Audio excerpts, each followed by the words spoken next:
Dear friends, प्रिय साथियों, आज का जो एफडीपी प्रोग्राम है उसका जो टॉपिक है वो है lead to innovative approach.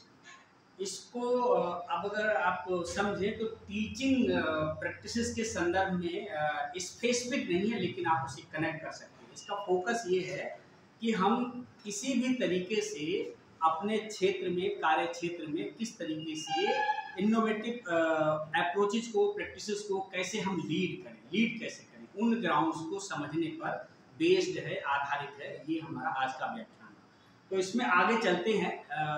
Next slide. इसको 4 हिस्सों में तोड़ा है। अंडरस्टैंडिंग टर्म लीड, और इसको आप देख रहे हैं सामने 5W1H से जोड़ा है। ये क्वेश्चंस हैं 5W, यानी कि जो 5W से 5 तरीके के प्रश्न बनते हैं, और 1H इससे हाउ, कैसे, इससे कनेक्ट किया, इस संदर्भ में समझना है। और ये टीचिंग या किसी दूसरे एरिया में भी ये अप्रोच काम आती है, आएगी। तो मुझे ये सोच के मैंने बनाया। दूसरा कॉन्टेक्स्ट है, दूसरा इसमें भाग है अंडरस्टैंडिंग इनोवेशन। हम सब लोग जानते हैं, लेकिन फिर भी उसको कनेक्ट करेंगे, रिकॉल करेंगे और कोशिश करेंगे कि इसको और ठीक से समझे, और कुछ सजेशन भी आपके आ जाएंगे तो और बेहतर होगा। तीसरा पार्ट है understanding the context of innovation. संदर्भ क्या है, परिस्थितियां क्या हैं, वो परिस्थितियों को समझना कि कैसे वहां पर इनोवेटिव हम हो जाएं, हो सके, या कैसे इनोवेशन को हम बढ़ा सकें, इस पर बात करेंगे।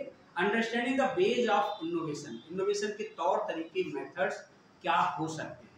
इसके बाद ये जो पहला जो टर्म है, पहला जो सेक्शन है अंडरस्टैंडिंग द टर्म लीड, जिसको हम 5W1H के कॉन्टेक्स्ट में समझेंगे तो इसका मतलब है टू शो द वे और डायरेक्ट द कोर्स ऑफ, और टू गाइड। सब लोग जानते हैं कि लीड का मतलब है नेतृत्व करना, दिशा देना, रास्ता दिखाना या मार्गदर्शित करना। अब जब ये जो बात आती है, ये टर्म हम इन शब्दों में, इन शब्दों के हिसाब से जो अर्थ निकाल करके समझते हैं, इनके साथ जब आप लीड कर रहे होते हैं किसी टीम को, तो आपके साथ बहुत सारी रीजनिंग होती है। आप रीजन करते हैं, क्या, क्यों, कैसे, कब, कहाँ, ये पूरे आपके स्ट्रेटजी या टैक्टिक्स को डिजाइन करने का काम करते हैं। आप लीड करेंगे, किसे करेंगे, क्यों करेंगे, कहाँ करेंगे, कैसे करेंगे, ऑब्जेक्टिव क्या है। तो नीड, पर्सन यानी कि टीम, और गोल, पर्पज, ये सब कनेक्ट होंगे। इसी को जोड़ करके आगे बनाया है। नेक्स्ट करिए।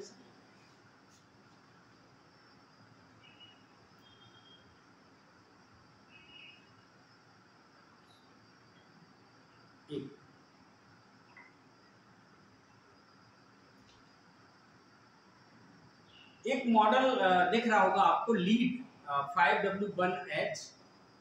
इसके आगे जाइए।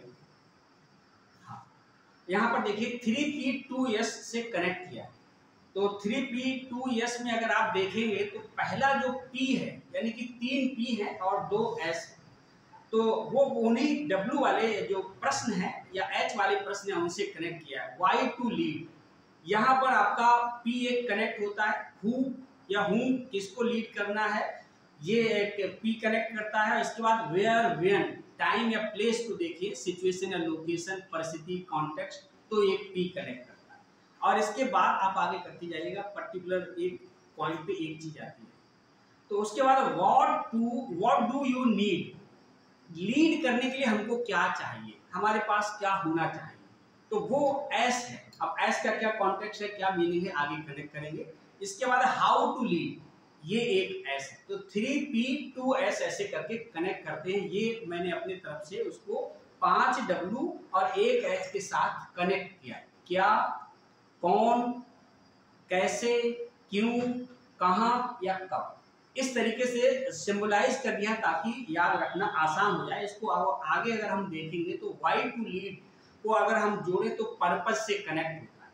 जब आप लीडरशिप टीम के हिस्से होते हैं या आप लीड कर रहे होते हैं, तो वहां पर बहुत सारे ऑब्जेक्टिव्स और गोल्स आपके सामने होते हैं, और उन गोल्स के हिसाब से आप जो है, आप और हम इंस्ट्रक्शंस देते हैं या डिसीजन लेते हैं या परिस्थितियों को ऑब्जर्व करके उनको हैंडल करने की कोशिश करते हैं। और वहां पर अगर हम पर्पस या गोल्स को समझ नहीं पाते हैं तो कहीं न कहीं पर फिर मुश्किल होती है, या गोल को अचीव करने, गोल की तरफ डायरेक्ट होने में या पहुंचने की तरफ कहीं बैरियर या हिंड्रेंसेज हम महसूस करते हैं, बाधा कि हम उधर पहुंच नहीं पा रहे, कोई बाधा है, कोई मुश्किल है, तो वो पर्पस जितना क्लियर होगा, जितना क्लैरिटी होगी, उतना ही डिसीजन लेने में, उतना ही कॉन्टेक्स्ट को समझ करके निर्णय लेने में, उसको इम्प्लीमेंट करने में, लोगों को इंस्ट्रक्ट करने में, उस मैसेज को स्प्रेड करना हमारे लिए आसान होगा। इसके आगे आप करिए गोल्स आ गए हैं। इसके बाद है इंस्टीट्यूट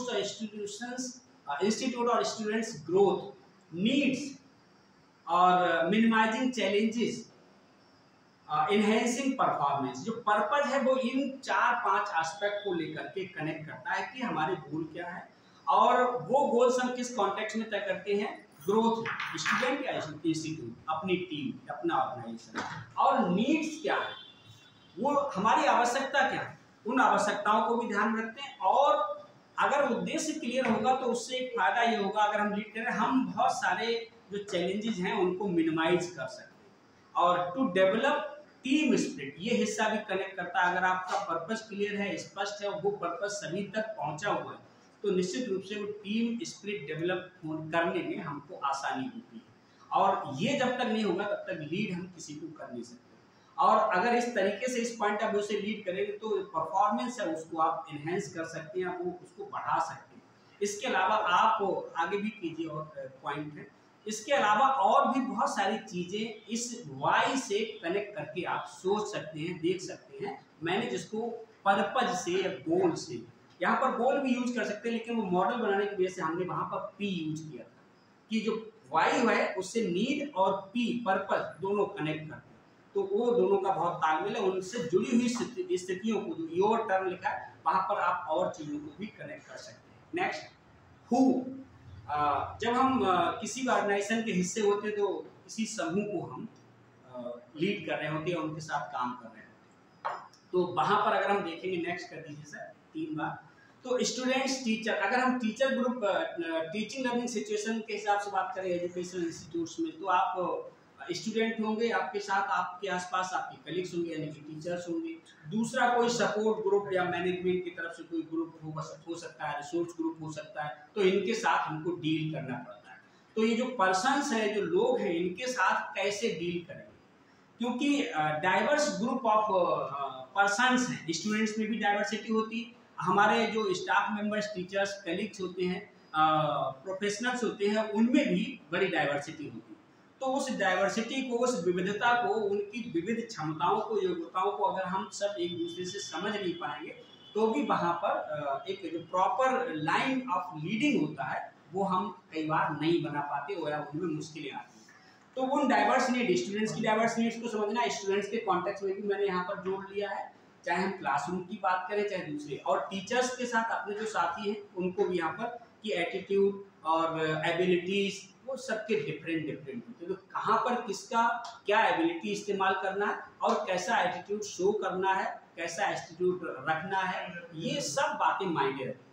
इसके बाद रिसोर्स ग्रुप की एक एडिशनल ग्रुप भी होता है हर ऑर्गेनाइजेशन में, जो सपोर्ट करता है, वो चाहे मैनेजमेंट कह लीजिए, चाहे और जो एक्सपर्ट ग्रुप होते हैं, बाहर के ग्रुप उनको रख सकते हैं, उनके साथ भी हमें डील करना चाहिए। तो इन ग्रुप को समझ करके अगर हम तय करेंगे, यानी कि लोगों को स्टडी करके प्लान करेंगे, तब हम बेहतर लीडिंग पॉलिसी या लीड करने के लिए अपने तौर तरीके सुनिश्चित कर पाएंगे। नेक्स्ट, व्हेन, वेयर, इसको पी से जोड़ा है, यहाँ टाइम भी आप इंक्लूड कर सकते हैं। तो इस पी का मतलब है कि कौन सा जगह है, कौन सा स्थान है, कब आप जो है लीड करने की परिस्थिति में होते हैं, और वहां पर वहां की स्थानीय परिस्थितियों के हिसाब से आपकी आवश्यकताएं क्या हो सकती हैं, उनको विचार करना। Place, with in the class, out of the class, class के बाहर की परिस्थिति हो सकती है, क्लास के बाहर, ये हमने टीचिंग लर्निंग से, ऐसे ही हमारे प्रोफेशनल्स के हिसाब से देखें तो, या जीवन की परिस्थितियों में भी देखें तो वहां पर हम कैसा प्लेस है, कौन सा स्थान है, कौन सी जगह, कैसा समय है, समय को भी, पी की वजह से मैंने टी नहीं बनाया यहाँ पर, उसको हमें समझना पड़ेगा। उसके हिसाब से हम लीडिंग के लिए या लीड करने के लिए जो भी प्लान या पॉलिसी है वो हम डिजाइन कर सकते हैं। टाइम इसमें लिख दिया लेकिन वहां पर नहीं लिखा। ड्यूरिंग लर्निंग, ड्यूरिंग प्रोजेक्ट के दौरान कैसे हमें लीड करना है बच्चों को, अपनी टीम को, पीजी स्टूडेंट्स को या ग्रेजुएट स्टूडेंट्स को, एग्जामिनेशन के दौरान, नॉलेज कंस्ट्रक्शन के दौरान, इवैल्यूएशन के दौरान बहुत सारी ऐसी सिचुएशन है जिनको यहाँ पर इंक्लूड किया। इसके अलावा और सिचुएशंस को भी हम इंक्लूड कर सकते हैं। तो ये जो है हमारा इसके बाद ये योर टर्न है, ये रखा है आपको सोचने के लिए। कुछ और पॉइंट ऐड करें या सोचें या सजेस्ट करें चाहे लेक्चर के बाद कि और क्या चीज़ें हम इसमें ऐड कर सकते हैं ताकि ये इस तरीके से बेहतर उसको बनाया जा सके। ये एक चित्र है, फोटो है, कॉमन सा फोटो है, इसमें कुछ ज़्यादा समझने की जरूरत नहीं है। एक सपोर्ट ग्रुप या सपोर्ट फीलिंग को वो दर्शाता है या हेल्प को वो दर्शा रहा है। तो why you need to lead, यहाँ पर बात what you need to lead करने के लिए हमें क्या चाहिए। तो एक सिंपल टर्म आता है स्किल्स। कहीं भी हो, लाइफ के किसी भी एस्पेक्ट में हो, किसी भी हिस्से में हो, समय में हो, हमें स्किल्स चाहिए। ऑर्गेनाइजेशन हो, घर में हो, किसी प्रोफेशन में हो, तो वो स्किल्स कौन कौन से उनको मैंने यहाँ लिखा। बहुत सारे लोग सब जानते हैं। चैलेंजेज एंड नीड्स से नी रह गया है, ये स्पेलिंग मिस्टेक है, इसमें टाइपिंग में रह गया। नोइंग रिसोर्सेज क्या है ऑर्गेनाइजेशन में, अगर आप काम कर रहे हैं रिसोर्सेज क्या है, सोर्सेज क्या है, उनको समझना। कंट्रोलिंग द टीम को कंट्रोल कैसे किया जाए, कैसे कर सकते हैं, उसकी अप्रोचेज क्या है, वो और अलग लंबा विषय है। Giving credit to the team को क्रेडिट देना, ये इसके लिए एक लीडर के हिसाब से, चाहे वो टीचर हो, चाहे एडमिनिस्ट्रेटर हो, चाहे घर का मुखिया हो या कोई और दूसरे समूह का व्यक्ति हो, वो कमोबेश कॉमन जो लीडिंग स्किल्स हैं लीड करने के लिए वो ऐसे होंगे। कम्युनिकेशन का अच्छा स्किल, इंस्पायरिंग पीपल, लोगों को प्रेरित करना, इनिशिएटिव लेना, शुरुआत करना, पहल करना, प्रॉब्लम सॉल्विंग एबिलिटी। हम सब में अलग अलग एबिलिटी होती है, उसी हिसाब से हमारे स्किल भी अलग होते हैं, लेकिन इस तरीके की बुनियादी स्किल्स चाहिए। एम्पावरिंग पीपल, लोगों को एम्पावर करना, सशक्तिकरण करना उनका। ओपन माइंडनेस, खुलापन, दिमागी खुलापन, ये चाहिए बहुत होता है लेकिन होता बड़ा कम। तो लेकिन जब तक ये नहीं होगा ओपन माइंडेडनेस, तब तक बहुत सारी चीजें छोटे छोटे इश्यूज के रूप में रहती है, वो टीम में स्प्रेड करते हैं। और टीम होते हुए भी फिजिकली वो साइकोलॉजिकली एक टीम में कई बार नहीं बन पाते। घरों में भी होता है, समाज में भी होता है, दोस्तों के समूह में भी होता है, ऑर्गेनाइजेशंस में भी होता है। लेकिन बड़ा इंपॉर्टेंट पॉइंट, तो मैनेजिंग टेंशंस को कैसे मैनेज करना। हम आप सब कई बार जो टेंशन होते हैं, टेंशनल वाली जो सिचुएशंस होती है उसमें हम घिर जाते हैं और हम जो है क्या नाम वो उनमें उलझ करके कई बार एग्रेसिव हो जाते हैं सबके साथ, मतलब जानते हुए भी एग्रेसिव हो जाते हैं या कुछ दूसरे तरीके का मिसबिहेव कर लेते हैं या परेशान हो जाते हैं। तो मैनेजिंग टेंशंस, अगर टेंशंस को मैनेज करना हमें आता है तो हम निश्चित रूप से उस टीम को या उस तरीके से हमको लीड कर सकते हैं। चैलेंजेज एंड नीड्स, चैलेंजेस क्या है, नीड्स क्या है, इनको एनालाइज करना, काउंसलिंग करने की क्षमता, सेटिंग एग्जाम्पल सेट करने की क्षमता, मतलब एक बात होना चाहिए प्रवृत्ति की, ये एग्जाम्पल सेट किया, ये काम ऐसे किया तो दूसरे भी उसको फॉलो कर सकते हैं, चाहे वो स्टूडेंट हो चाहे टीचर्स हो। डिसीजन मेकिंग, प्लानिंग, कोऑपरेटिव होना, शेयर्ड विजन, कॉमननेस होना गोल में, ये जरूरी है। इवैल्यूएशन, आकलन करना या असेसमेंट करना, protecting and promoting team, acceptability, स्वीकार्यता, ये बुनियादी। इसके बाद एक्सेट्रा लिखा है। बहुत सारे ऐसे स्किल्स हैं जो आप सब और भी कई चीजें जो जानते जो लीड करने के लिए जरूरी है। आगे है नेक्स्ट, इसमें कुछ और लिखें, passionate about teaching and learning, अगर टीचिंग लर्निंग सिचुएशन में देखें पैशन, जुनून होना चाहिए। इसके बाद और नेक्स्ट, कोलैबोरेशन करते रहिएगा सर। कोलैबोरेशन, सहयोग, इंस्ट्रक्शनल स्पेशलिस्ट, अपने इंस्ट्रक्शनल एरिया का, सब्जेक्ट एरिया का, जो भी उनका क्षेत्र उसका स्पेशलिस्ट हो, वो एक स्किल चाहिए। Curriculum specialist, teaching education learning के कॉन्टेक्स्ट में है। इसके बाद लर्निंग फैसिलिटेटर्स, यानी कि वो ऐसे लर्निंग के लिए डिफरेंट फैसिलिटीज या फैसिलिटेटर्स प्रोवाइड करने का उनको समझ, जानकारी या अवेयरनेस हो कि ये अपॉर्चुनिटीज को हम ऐसे यूज कर सकते हैं। मेंटर, एक बढ़िया मेंटरशिप और मेंटर का जो रोल आजकल हम लोग खूब कर रहे हैं, समझ रहे हैं, उसमें भी और समझने की जरूरत है, उसको और बेहतर बना सकते हैं, यानी कि उसके रोल को अगर हम समझेंगे तो मेंटरशिप और मेंटर का जो रोल है अगर उस तरीके से हम भूमिका निभाते तो और बेहतर होगा। कैटलिस्ट टू चेंज, बदलाव के लिए प्रेरक की भूमिका निभाना। कीन लर्नर एंड ऑब्जर्वर, जिज्ञासु, अधिगम करता, यानी कि सीखने की जिज्ञासा हो और क्या नाम है, अवलोकन करने की क्षमता खूब हो उसमें। पेडागोजिकल अंडरस्टैंडिंग, पेडागोजिकल अंडरस्टैंडिंग मतलब शिक्षण संबंधी जो सिद्धांत हैं उनका गहरी समझ हो, अगर टीचिंग लर्निंग सिचुएशन के हिसाब से देखें। अगर हम दूसरे फील्ड के हिसाब से देखेंगे तो उस पर्टिकुलर फील्ड की, मैनेजमेंट की या दूसरे और जो कॉन्सेप्ट हैं उनकी समझ होगी वहाँ पर, या उनको चाहिए होगी उसकी। Ability to handle diverse class, diverse class को समझने की क्षमता, एक क्लास को या डाइवर्स ग्रुप के लोगों को, विविध आवश्यकता वाले या क्षमता वाले लोगों को हैंडल करने की क्षमता होनी चाहिए। क्लास के हिसाब से देखें तो क्लास आ गया, और वैसे हम ग्रुप यूज कर सकते हैं। Next sir, how to lead, तो इसके लिए हम बात करेंगे, तीनों आप टिक कर दीजिए। स्ट्रेटजी, ये वो जो 2 एस में लास्ट वाला यस है कि स्ट्रेटजी चाहिए, कोई रणनीति बनानी होगी, और हम सब पर्टिकुलर अपने लाइफ में, अपनी क्लास में या अपने ऑफिस में, अपने ऑर्गेनाइजेशन में जो भी ग्रुप होते हैं वहाँ पर कुछ स्ट्रेटजीज फॉलो करते हैं। स्ट्रेटजीज को हमने टीचिंग लर्निंग सिचुएशन में जो हम फॉलो करते हैं उनको 3 को यहाँ पर जोड़ा है, वही इन जनरल हमारे लाइफ के दूसरे एस्पेक्ट में, दूसरी जगह में हम उनको फॉलो कर सकते हैं। ऑटोक्रेटिक स्ट्रेटजी घर में हो या किसी और ग्रुप में, या टीचिंग लर्निंग सिचुएशन में या इंस्टीट्यूट में। डेमोक्रेटिक, इनके मीनिंग में नहीं जाना, सब हमको समझ है। लेसेस फेयर, ये तीनों स्ट्रेटजी में कौन सा स्ट्रेटजी किन सिचुएशन में कहाँ पर क्या उपयोगी है, वो अगर पुरानी जो पिछले वाले स्टेप्स भी हम चर्चा कर चुके हैं वो अगर बेहतर है तो उसके लिए एडिक्वेट स्ट्रेटजी हम प्लान कर पाएँ। जो 3P और 1S से पहले जो हम डिस्कशन करें, ये मैंने अपने समझ से जोड़ करके रखा है। हो सकता है इसमें आप और ऐड ऑन कर सकते हैं, कोई नया स्ट्रेटजी भी सुझा सकते हैं कि ये स्ट्रेटजी भी हम यूज कर सकते हैं। कोलैबोरेटिव अप्रोच तो ऐसा है वो हर जगह यूज होता है। तो इसको आगे बढ़ाते हुए ये देखिए एक चित्र है, आपके सारे जो W वाले और H वाले हैं वो सब यहाँ कनेक्ट हो, मतलब एक प्रॉब्लमेटिक सिचुएशन दिया है, उसको स्टार्ट और फिनिश इस तरीके से स्टडी करने के हिसाब से हमने बनाया। इसके बाद है रीड, नेक्स्ट कर दीजिए सर। इसमें रिसर्च, रीड का मतलब है रिसर्च, आई का मतलब है इन्वेंशन, और एक आई का मतलब है इनोवेशन, और एक डी का मतलब है डिस्कवरी। जब हम लीड कर रहे होते हैं या किसी क्लासरूम सिचुएशन में होते हैं, पढ़ा रहे होते हैं, तो बच्चों को इनोवेटिव सिचुएशंस के लिए प्रमोट करना या उनमें इनोवेटिव टेंडेंसी डेवलप करना या उस तरीके का एबिलिटी नर्चर करने के लिए हम अप्रोचेज अपना सकते हैं। ये खाली उनके मीनिंग लिखे हैं मैंने, उनको आपको पढ़ाने की जरूरत नहीं, आप सब समझते हैं कि रिसर्च क्या है, इन्वेंशन क्या है, इनमें डिफरेंस क्या है, इनोवेशन क्या है और डिस्कवरी क्या है।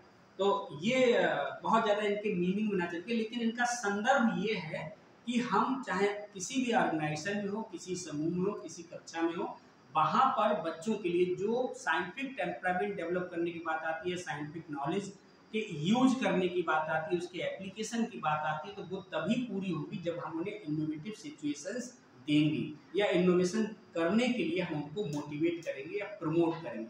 वैसी सिचुएशन हमें उनके सामने रखनी पड़ेगी ताकि वो बेहतर तरीके से उन चीज़ों में इन्वॉल्व होते जाएं और इनोवेशंस का हिस्सा बने या इनोवेशन करने लगे।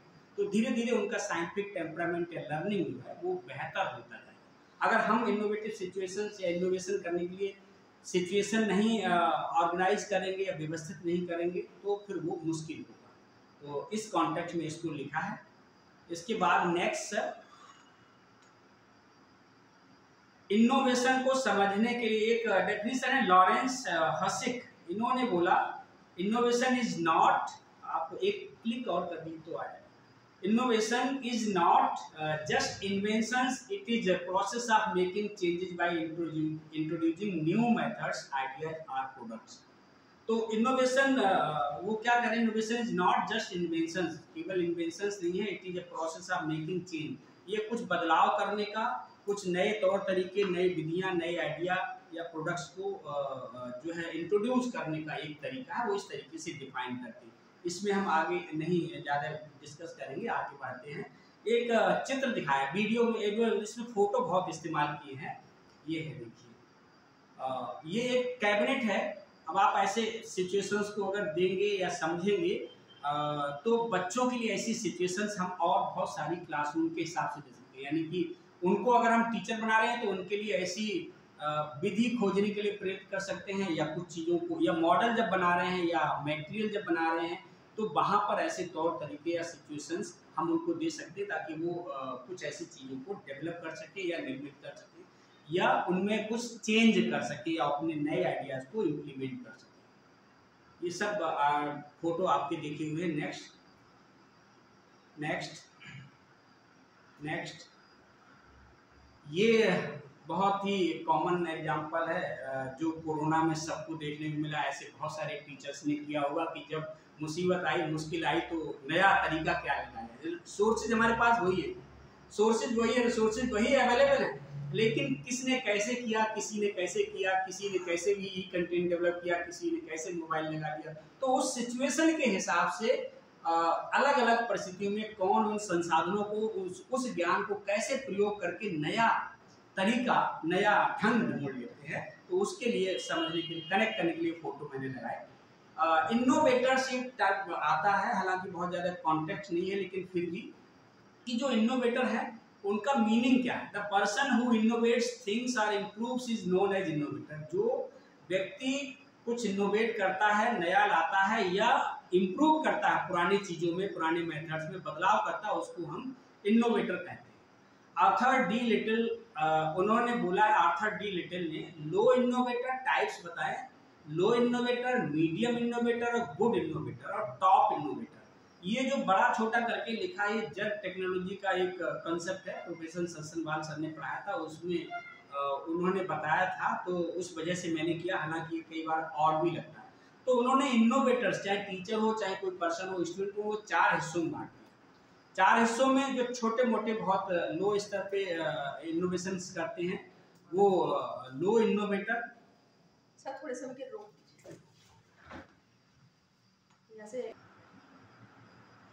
हम जो बात कर रहे थे, आर्थर डी लिटिल ने इनोवेटर्स को अपने हिसाब से उन्होंने डिफाइन किया, उनका प्रोडक्टिविटी या क्वालिटी के हिसाब से। उन्होंने कहा है लो इनोवेटर हो सकते हैं, मीडियम इनोवेटर हो सकते हैं, मध्यम दर्जे का जो बदलाव या चेंज करते हैं, या ऐसे एग्जाम्पल आपको बहुत सारे घरेलू उसमें मिल जाएंगे। छोटे बहुत बदलाव हम कर लेते हैं, कोई तरीका अपना लेते हैं और अपना काम निकाल लेते हैं, और नए उपकरण की हमें जरूरत नहीं थी। पुरानी चीज़ों, पुरानी डिवाइसेस से हम काम निकाल लेते हैं। आप सब ने और हमने कई बार ये किया है और ऐसा होता है। मीडियम आवश्यकता के अनुसार या क्षमता के अनुसार या उसकी मात्रा के अनुसार हम कई बार उससे थोड़ा बड़ा बदलाव करते हैं, ठीक है। गुड इनोवेटर जो वास्तव में बड़ा प्रोडक्टिव होता है या दूसरे बड़े समुदाय के लिए भी उपयोगी हो सकता है। इसके लास्ट में टॉप इनोवेटर जो उससे भी बड़े समुदाय के लिए उपयोगी हो सकता है और ज़्यादा प्रभावशाली हो सकता है। तो उन्होंने इस तरीके से इनोवेटर्स को डिवाइड किया है या वर्गीकृत किया है आर्थर डी लिटिल ने। इसके बाद आगे चले टाइप्स ऑफ इनोवेशंस। अगर इनोवेशंस को हम समझें, हालांकि टीचिंग लर्निंग सिचुएशन से नहीं जुड़ा, लेकिन फिर भी समझना जरूरी है।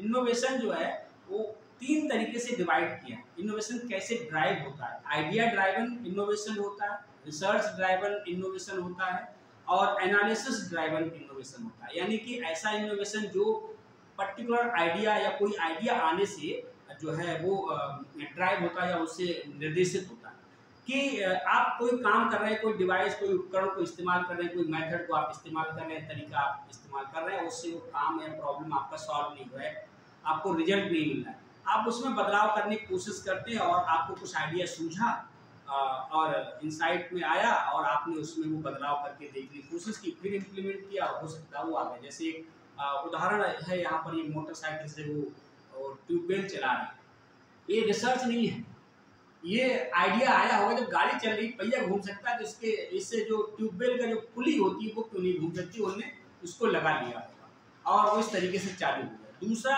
इनोवेशन ऐसे हो सकते हैं, ये जो आइडिया ड्राइविंग इनोवेशन है, ये हमारे जो टीचिंग लर्निंग सिचुएशंस हैं उनमें बड़ा काम करते हैं। उनमें कई बार हम ऐसे तौर तरीके अपनाते हैं और अलग अलग टीचर, इसीलिए कोई टीचर बड़ा फेमस हो जाते हैं कि अरे उनका बड़ा तरीका इनोवेटिव, उदाहरण देने का, बनाने का, या टीचिंग मॉडल बनाने को जो बताते हैं, आइडिया देते हैं तो बड़ा ऐसे देते हैं। और रिसर्च ड्राइविंग इनोवेशन होता है, इसमें जो साइंटिस्ट हैं, जो रिसर्चर्स हैं, उनका कंट्रीब्यूशन ज़्यादा होता है। और आइडिया ड्राइविंग इनोवेशन है, इसमें कॉमन मैन या जो जनरल लोग हैं उनका भी कंट्रीब्यूशन हो सकता है। एनालिसिस ड्राइविंग में यानी कि विश्लेषण के आधार पर आप परिस्थितियों को, सिचुएशन को, मामलों को एनालाइज करते हैं और एनालाइज करने के बाद फिर आप कुछ उसमें नया विधि या मेथड ढूंढने की कोशिश करते हैं, चेंज करते हैं, ताकि वो समस्या का हल ढूंढ सके और आगे बढ़ सके। तो इस तरीके की जो 3 इनोवेशंस है ये यहाँ पर इंक्लूड किए मैंने। इसके बाद है सर नेक्स्ट सेक्शन है अंडरस्टैंडिंग कॉन्टेक्स्ट ऑफ इनोवेशन।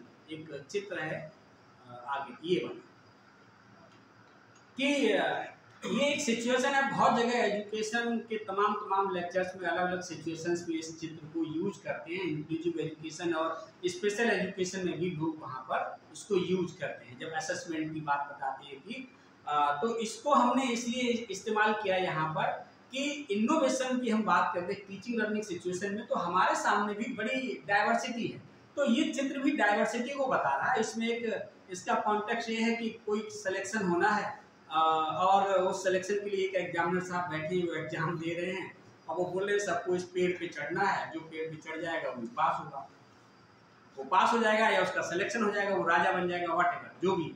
तो अब वो डाइवर्सिटी जब है, इतना डाइवर्स ग्रुप है, तो भाई एक ही तरीका तो थोड़ी ना हो सकता है इवेल्युएट करने का, असेसमेंट करने का। असेसमेंट करने के और तरीके क्या हो सकते हैं? जो पहले से तरीके प्रचलित हैं उनमें कोई इनोवेशन हम कर सकते हैं क्या, या एग्जामिनेशन सिस्टम में क्या हम बदलाव कर सकते हैं, मेथडोलॉजी में क्या बदलाव कर सकते हैं क्या, वो कॉन्टेक्स्ट क्या है, परिस्थिति क्या है, उसके हिसाब से हमको निर्णय लेना चाहिए। अब इसमें मछली भी दिख रही थी, एक दिख रही होगी कहीं पर, एक है इसमें। अगर उसको बोलते हैं सील को बोल दे तो पेड़ पे चढ़ जाओ और तभी, तो पेड़ पे कैसे चढ़ेगी? वो तो चढ़ नहीं सकती, जिंदगी भर अपने आप को मूर्ख समझेगी। तो डाइवर्स ग्रुप या डाइवर्स टीम या डाइवर्स क्लास, डाइवर्स नीड वाले क्लास के हिसाब से हमें मेथड, प्रैक्टिसेस या जो भी चीज़ें या एनवायरनमेंट या सिचुएशन या मटेरियल या रिसोर्सेज को में बदलाव करने की जरूरत होती है। वो संदर्भों को हमें अपने व्यक्तिगत परिस्थितियों के हिसाब से समझना है। ये चित्र उसको सिंबलाइज करता है, केवल एक परिस्थिति को पर्टिकुलर वहाँ कनेक्ट नहीं करता। ये अल्बर्ट आइंस्टीन का एक कोट है, everybody is a genius but if you जज a fish by its ability to climb a tree it will live its whole life believing that it is stupid. मतलब अगर मछली को बोलेंगे कि है ना तुम पेड़ पे चढ़ो और मैं नहीं चढ़ पाई, तो मछली पूरी जिंदगी भर अपने आप को कैसे सोचेगी कि मैं मूर्ख हूँ, मतलब मैं बेवकूफ़ हूँ, मुझे कुछ नहीं आता। तो वो परिस्थितियाँ क्लासरूम के हिसाब से हमें समझनी होती हैं और हम समझते हैं, और हर रोज नई परिस्थिति होती, तो हर रोज हमें उस परिस्थिति के हिसाब से समझ के आगे बढ़ना। नेक्स्ट ये एक चित्र है, इसमें सब सेंसेस की बात की, सब सेंसेस से का हम यूज करते हैं। सबसे ज़्यादा यूज करते हैं हम जो है क्या नाम है, आईज का और ईयर्स का यूज करते हैं सीखने में।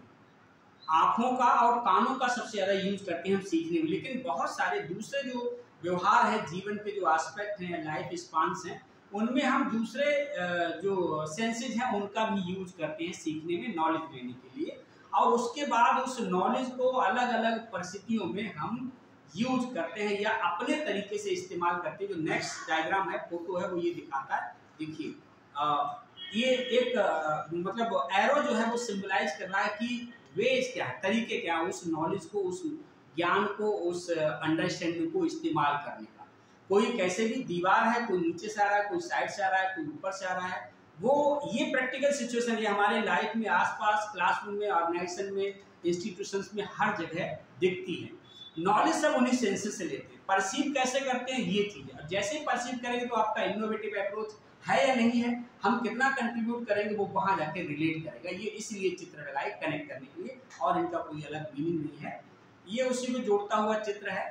ये लर्निंग स्टाइल्स को समझना एक इम्पॉर्टेंट है। अगले शब्द में नेक्स्ट, ये लर्निंग स्टाइल को सिंबलाइज करता है ये चित्र। इसमें आँख बना हुआ है, विजन, और ईयर और रीडिंग, और ये हाथ है, ये मतलब करने के लिए, डूइंग के लिए, है ना, राइटिंग के लिए।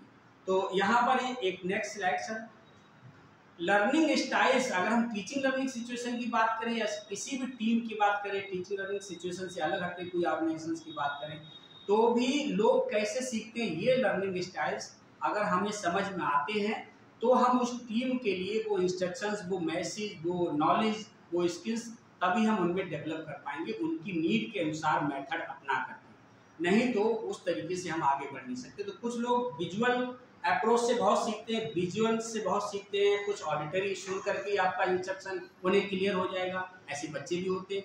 कुछ टीचर ऐसे होते हैं, साथी ऐसे होते हैं, उनको जब पूरा ग्राफ और चित्र सब बना के समझा देते हैं तब उन्हें स्पष्ट होता है। ऐसे बच्चे भी होते हैं। तो कुछ लोग पढ़ करके बार बार पढ़ करके मीनिंग निकाल करके उस टेक्स्ट का जो है मीनिंग निकालते तब वो अपने आप को इंटरनलाइज करते हैं। यही लर्निंग स्टाइल्स हमारे कॉमन लाइफ में भी यूज होता है और क्लासरूम में भी यूज होता है। और हम सबको एक ही मेथड से वो सीखेगा, एक ही उसका सीखने का तरीका है। इससे अगर हम चलेंगे तो इनोवेशन हमारे टीचिंग अप्रोच में नहीं आएगा या दूसरे लाइफ स्पान्स में भी नहीं मिलेगा, नहीं हो पाएगा। काइनेस्थेटिक है लर्निंग बाय डूइंग, मतलब कुछ करने के लिए कुछ एक्टिविटी बेस्ड हम प्लान करें। तो चाहे वो टीम मेंबर की बात हो, वहाँ भी ट्रेनिंग होती है ऑर्गेनाइजेशन की। एजुकेशन सिस्टम में भी ऐसे ऑर्गेनाइजेशन है, वहाँ पर क्लासरूम सिचुएशन में होते हैं तो भी ये 4 बेसिक जो लर्निंग स्टाइल्स हैं, इस तरीके के लर्निंग स्टाइल्स लर्नर्स में देखते हैं, वो इस तरीके से सीखते हैं। तो इसको VAKT मॉडल भी बोलते हैं। वहाँ पर स्पेशल एजुकेशन में वहाँ पर VAKT से टैक्टाइल रीडिंग की जगह T यूज करते हैं, क्योंकि वहाँ पर विजुअल इम्पेयर्ड के लिए जो है ना स्पर्शी माध्यम होता है, उससे वो सीखते हैं चीज़ों को या टेक्स्ट को या कंटेंट को, वो उससे पढ़ते हैं। तो वहाँ VAKT मॉडल भी के रूप में भी बोला जाता है। यहाँ पर रीडिंग को यूज करते हैं। ये वही बात है, ये हो गई। इसके बाद आगे चलते हैं नेक्स्ट है एक और आगे, ये रोनाल्ड लॉरेंस मैक है। इन्होंने, ये बेसिकली US आर्किटेक्ट थे और इन्होंने, ये प्रोडक्ट डिजाइनर थे और एजुकेटर थे। इन्होंने UD टर्म डिजाइन की। तो सिचुएशन इसलिए इनको यहाँ कनेक्ट किया जब इनोवेशन की बात हो रही थी। यूनिवर्सल डिजाइन नेक्स्ट पॉइंट कर दीजिए कि ये बेसिकली व्हील चेयर बाउंड थे और US डिजाइनर थे, प्रोडक्ट्स का डिजाइन करते थे। और बाद में इन्होंने धीरे धीरे जब पर्सन्स विद डिसेबिलिटीज की एक बुक पहले आई थी, उनके थॉट पढ़े, डिजाइन फॉर डिसेबल्ड पर्सन्स, वहां से उन्होंने ये किया कि जो सिचुएशंस है, जो कॉन्टेक्स्ट हैं, उनको हमें या स्ट्रक्चर्स हैं उन्हें हमें बदलना पड़ेगा, क्योंकि वो डिजाइन, वो स्ट्रक्चर्स, वो चीजें, वो डिसेबल्ड पर्सन्स के, वो इसमें मैंने कोट नहीं किया क्योंकि ये लेक्चर नहीं है, UDL के लेक्चर में मैंने इंक्लूड किया था। तो बोले उसको हमें चेंज करना है, अगर चेंज नहीं करेंगे तो उनकी नीड्स फुलफिल नहीं होंगी। तो उन्होंने सोचना शुरू किया कि ये जो सीढ़ियां हैं, सीढ़ियों को पर्सन्स विद डिसेबिलिटीज के लिए आने लायक कैसा बनाएंगे। लिफ्ट नहीं है, लिफ्ट के अलावा और तरीका क्या हो सकता है, जगह एक ही है, चीज एक ही है। तो उन्होंने उसमें कुछ स्ट्रक्चर चेंज किया, कुछ बीच में स्लोप बना दिया, साइड में ट्रॉली बनाने की, इस तरीके की बात की। ऐसे आजकल फेसबुक वीडियो दिख रहे हैं। तो उनकी किताब को पढ़ करके ऐसे लोगों ने प्रोडक्ट्स में डिजाइन चेंज करने का काम शुरू किया और इन्होंने धीरे धीरे करके बहुत सारे इनोवेटिव आइडिया दिए डिजाइन्स में बदलाव करने के। और इन्होंने UD यूनिवर्सल डिजाइन जो टर्म है उसको क्वाइन किया। ये डायरेक्ट उस टर्म से भले ही ना जुड़ा हो, लेकिन ये उस लीड वाले टर्म से जुड़ा कि कैसे उन्होंने लीड करना शुरू किया। उनको कहीं से कॉन्टेक्स्ट मिला, कोई संदर्भ, कोई उदाहरण मिला और उस उदाहरण को समझते हुए, आवश्यकता को समझते हुए उन्होंने उसी हिसाब से काम करना शुरू किया कि मैं अगर बिल्डिंग बना रहा हूँ, बिल्डिंग के लिए नक्शा बना रहा हूँ, तो एक पर्सन विद डिसेबिलिटी के लिए, बच्चे के लिए या स्टूडेंट विद डिसेबिलिटी के लिए वो स्ट्रक्चर बाधा रहे हो या उसके लिए कम से कम बाधा हो। और हमारे पास डिजाइन स्ट्रक्चर, पहले सीढ़ियाँ बनाने का एक क्रम है, उसी तरीके से सीढ़ियाँ बनती हैं। उनका कोई नया डिजाइन नहीं है, तो उसमें उन्होंने बदलाव क्या किया, इनोवेशन क्या किया, उसमें साइड में रेल बना दी, सीढ़ियाँ बहुत चौड़ी कराकर एक ऐसे डायगोनली एक स्लोप बना दिया, ढलान, और उसमें उसकी व्हील चेयर जा सकती है और सीढ़ियों वाले जो वैसे चल सकते हैं वो सीढ़ियों पे चलते जा सकते हैं। तो उस कॉन्टेक्स्ट की वजह से इसको जोड़ा यहाँ पर, और डिटेल मैंने इसलिए दी क्योंकि ये काम आ सकती है। इसके बाद सेट गोल्स, ये सब उसका हिस्सा है UDL का, उसमें नहीं जाएंगे। इसके बाद है, आगे चलिए sir, ways to create innovative learning spaces. Innovative learning spaces कैसे क्रिएट करें, मतलब इनोवेशन सीखने के लिए हमें लर्निंग एनवायरनमेंट क्रिएट करना पड़ेगा। वो ऐसे ही हवा में नहीं आएगा, एक व्यक्ति के प्रयास से नहीं आएगा, सबके छोटे छोटे प्रयासों से ही आएगा। तो क्या है, माइंडसेट बहुत इंपॉर्टेंट, इस पर चर्चा करने की जरूरत है। माइंडसेट क्या है, क्या भूमिका है, आप और हम सब समझते हैं। और पर्सनालिटी मैटर्स, व्यक्तित्व जो है वो बहुत मायने रखता है। Create a place for all learners, मतलब सिचुएशन में, अब हम ग्रुप के हिसाब से देखें, ऑर्गेनाइजेशन के हिसाब से देखें, तो स्पेस फॉर ऑल, यहाँ पर सब समावेशित हो सके, सब इंक्लूड हो सके, या क्लासरूम सिचुएशन के हिसाब से देखिए हर एक लर्नर का नीड फुलफिल हो पाए, ऐसे तौर तरीके हमें अपनाने होंगे। कौन से होंगे वो आप अपनी सिचुएशन और परिस्थितियों के हिसाब से हम आप एनालाइज करके रख सकते हैं। Invite entrepreneurs and innovators into classroom, ऐसा हो सकता है अगर आप अपनी क्लास अपने कॉलेज में चाहें तो जो इनोवेटर्स हैं, जो कंट्रीब्यूटरी जिन्होंने इनोवेशन किए, नवाचार किए अपने क्षेत्र में, अपने उनको हम इनवाइट कर सकते हैं, उनके साथ इंटरेक्शन रख सकते हैं, और होता भी तो एक बुनियादी चीज let's students take risk and take, उनको कुछ काम कुछ प्रोजेक्ट ऐसे दें जिनमें भले फेल हो, वो प्रोजेक्ट दें और प्रोजेक्ट उनको करने दें, उनसे गुजरने दें, उनसे भले ही वो प्रोजेक्ट पूरा ना हो लेकिन कुछ ना कुछ लर्निंग जरूर होगी, कुछ ना कुछ वो जरूर सीखेगा और कुछ नया आइडिया, कुछ चेंज, कुछ बदलाव के लिए जरूर प्रेरित होगा अगर वो उस प्रोजेक्ट के, उस एक्ट के या कुछ काम के हिस्से से गुजरे। Use the design thinking process, design thinking process हमें इस्तेमाल करना पड़ेगा। Ask open ended question, open ended question को हमें बहुत वो करना पड़ेगा, बढ़ाना। सेल्फ रिफ्लेक्शन, सेल्फ रिफ्लेक्शन का बड़ा आजकल मुश्किल है, चैलेंज है। हमारे साथी पंकज सर भी बड़ा जो है महसूस करते हैं, जो बीएड के बच्चे हों, एमएड के बच्चे हों, हम सभी महसूस करते हैं, उनको अगर कुछ बोलने और उसके लिए कहते तो उनको बड़ी तकलीफ होती है, यानी वो अपने पढ़ी समझी चीज़ों को कई बार रिफ्लेक्ट नहीं कर पाते, प्रदर्शित नहीं कर पाते, और जब तक उस स्थिति से बाहर नहीं निकलेंगे तो इनोवेशन तो बहुत दूर की चीज़ आती है। तो सेल्फ रिफ्लेक्शन का स्थिति या परिस्थिति या मौके हमको उनको देने पड़ेंगे, या वो उस तरीके का एनवायरनमेंट क्रिएट करना पड़ेगा ताकि उनको उनकी ये क्षमता, ये कौशल बढ़े। Create flexible learning environment, consider a flipped classroom model, इस पर हमारा जो एक लेक्चर पिछले हुआ था संतोष अरोड़ा मैडम का, उन्होंने भी बात कही थी, अपनी बात रखी थी। फ्लिप्ड क्लासरूम मॉडल वो उपयोगी हो सकता है डाइवर्स नीड ग्रुप के लिए, या बच्चों की भागीदारी को बढ़ाने के लिए बहुत उपयोगी हो सकता है। उसमें बच्चे खुद पढ़ के समझ करके आए, फिर डिस्कशन करें, तो कई बार बहुत कठिन या मुश्किल चीज़ों को भी बड़ी आसानी से समझा जा सकता है, या वो बहुत सारे प्रश्नों को अपने दिमाग में लेके आएंगे। जब प्रश्न दिमाग में लेके आएंगे तो जरूर कोई नई चीज़ जरूर हम सीखेंगे, या वो सीखेंगे और आगे बढ़ेंगे। Use problem finding and solving, problem ढूंढना है और उसको सॉल्व करने के लिए आगे बढ़ना। ये एक फ्लो वो है, चित्र है जो दर्शा रहा है action research provide experiential learning many mode, मतलब जो वेज है वो क्या हो सकते हैं। एक्शन रिसर्च हम परफॉर्म कर सकते हैं, कंडक्ट कर सकते हैं, लेकिन बहुत कम करते हैं। एक्शन रिसर्च बहुत सारे सोल्यूशन, उसके बहुत सारे कारण हम क्यों नहीं कर पाते, तमाम परेशानियां अगर वो करेंगे तो निश्चित रूप से बहुत सारे और ऑप्शंस या सोल्यूशंस मुश्किलों के ढूंढ करके हम नए तौर तरीके उनको बता सकते हैं। Provide experiential learning, experiential learning को प्रोवाइड करना। Reward, reinforcement, respect student questions, student के क्वेश्चंस को रिस्पेक्ट करना। Connect learning to their life, उनके जीवन से अधिगम को जोड़ना।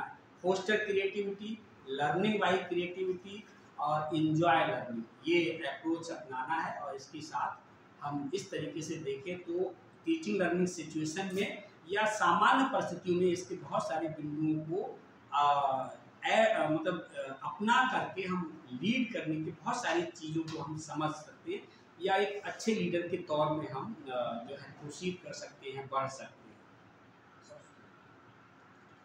Positive classroom cultures that invite authentic learning can lead to more opportunity for students to positively connect with content, their peers and their teachers. Construction of knowledge के हिसाब से जो थ्योरी है कि कैसे इसका हम इस्तेमाल करें, कंस्ट्रक्टिविस्ट अप्रोच का आजकल बहुत बोलबाला है, बहुत ही प्रमोट कर रहे हैं लोग, उसका समर्थन कर रहे हैं, उसका एडवोकेसी कर रहे हैं, इसके आगे तो उसको उसके हिसाब से भी हम चीज़ें या अपने प्लान कर सकते हैं। ये इसके आगे भी चलिए, और इसके आगे ये कुछ आप में से पता नहीं किसी ने ऐसे गाड़ियाँ बनाई होंगी, नहीं बनाई होंगी, बहुत सारे लोगों ने बनाई हैं। ये भी, इसको भी कनेक्ट कर सकते हैं इनोवेशन और तमाम सिचुएशन से। ये बच्चों के संदर्भ समझने, बच्चों की क्षमताओं को समझने के लिए हो सकता है, ये हमारे करिकुलम से एकदम डायरेक्टली जुड़ा हुआ ना हो, लेकिन उनके बहुत सारे एक्सपीरियंसेस को समझने के लिए, उनको एक्सपीरियंस प्रोवाइड करने के लिए, उनके प्रीवियस नॉलेज या अंडरस्टैंडिंग को समझने के लिए इस तरीके के एग्जाम्पल्स है, उनकी बैकग्राउंड समझनी जरूरी है। ये मैंने इसलिए दी कि हम सब इन चीज़ों को कनेक्ट कर सकें कि इन चीज़ों का भी इम्पोर्टेंस या कनेक्टिविटी है। नेक्स्ट सर ये, so thank you for patience.